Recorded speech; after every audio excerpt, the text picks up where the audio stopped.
I'm about to go right into it. It's time for the Come on, yo. First, come on, yo, is these we explained it. It was a catch. The Buffalo Bills, they ended up losing the game. We can pinpoint a lot of stuff in that game. Right? Josh Allen could have got the touchdown to Dawson Knox before overtime. In overtime, Mecole Hardman dropped the pass before the play to Cooks. And then Cooks had the ball in his hand, fell on the ground and rolled over. And after he rolled over was when the ball was taken away. And everybody debating saying it was a catch or interception. And people was like, only Bills fans said it was a catch. I was like, no, they not. It's differing opinions from everybody. But to us three, we believe it's a catch. And they didn't even look at it. You know the problem with it? The problem with it was there was another game in the division weekend with the same exact fucking play. And they called it a catch. So you gotta give me a reason how the Davante Adams is a catch. But we gonna use this bullshit wordplay and bring in the senior official to say, well, because of the ruling, by rules doesn't make fucking sense when my eyes see Brandin Cooks with the ball, knee down, and then even hands on his back. Yeah. But remember, they changed the rule too to when you have 2 feet down and your knee down and touch you down. And then a lot of people was up there. A lot of people up there saying he had the ball. Well, he didn't even get his hand on the ball until Cooks was on the ground, rolled it over. Why? His hand was on grabbing his wrist, and this other hand was over top of his arm. He didn't touch the ball until both of them was on the ground. Rolling over should not be part of the football play to finishing the catch. Nigga, finishing the catch means once I touch the ground, if it's in my possession, nigga, it's a catch.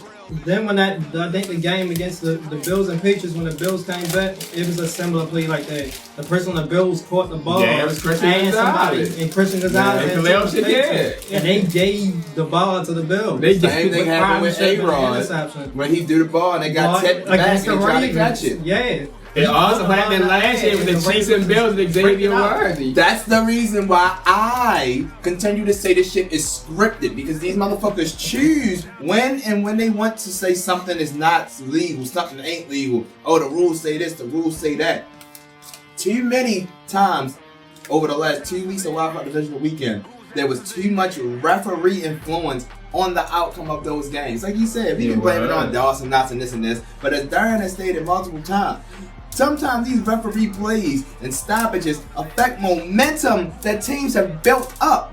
And now the other team can take the momentum. Yeah, and then they could have caught passing the first and Cooks before overtime. And then Cortland Sutton was less contact than that. They didn't call him passing first. Brandin Cooks. The only actual one was the Marvin Mill. No, that was the second one. Everybody keep looking at that saying that was clean though. That second one was passing first. Yeah. If you start down, he started tackling him before the ball even contact. Yeah. We can talk more about that. That's part one of the Come On, yo. Whoever y'all keep looking at the video, man, y'all need glasses. I mean, it was clear. It was clear.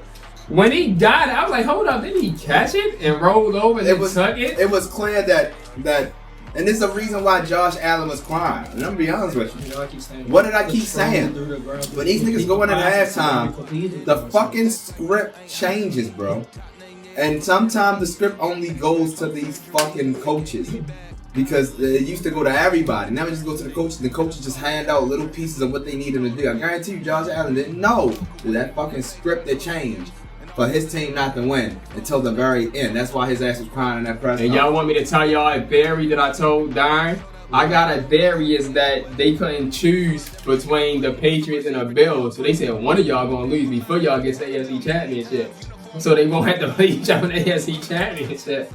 Said one of y'all gonna lose. I mean, it's like they always do. What I say?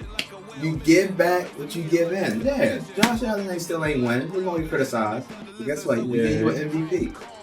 In a couple years, you gonna come back on. That shit gonna come back all right. The Bills is just cursed. At the end of the day, it was a catch. Not just what it looked like you said, but what it felt like. You see examples throughout the league all year. In previous years, and you're like, wait a minute, if that was the catch, then there's a no-brainer that this was the catch. But I think when you look back at it, the time that was spent on it to review it wasn't enough. And, you know, given the magnitude of that game in the situation, it's a little disappointing. Well, I mean, yeah, you hear that, but at the same time, in that situation, knee hit, shoulder hit, back hit, whatever case may be, my hands never left that ball, right? And so the other thing is the tie goes to an offense, but I really feel in my heart of hearts that I caught that ball. And, it doesn't matter now what I think or what I know. We sitting here not playing. But the first thing you think about, well, it's overtime, so we can't challenge it. And so when the timeout happens, I'm like, okay, there's hope here. Like, okay, they're about to take a look at this thing and get it right. And that's what's going through my mind, right? The offense is marching out there for Denver. I'm like, wait, hold on. That timeout is going to give them some time to be able to, look this through. Clearly, they didn't look it through enough. And, here we are.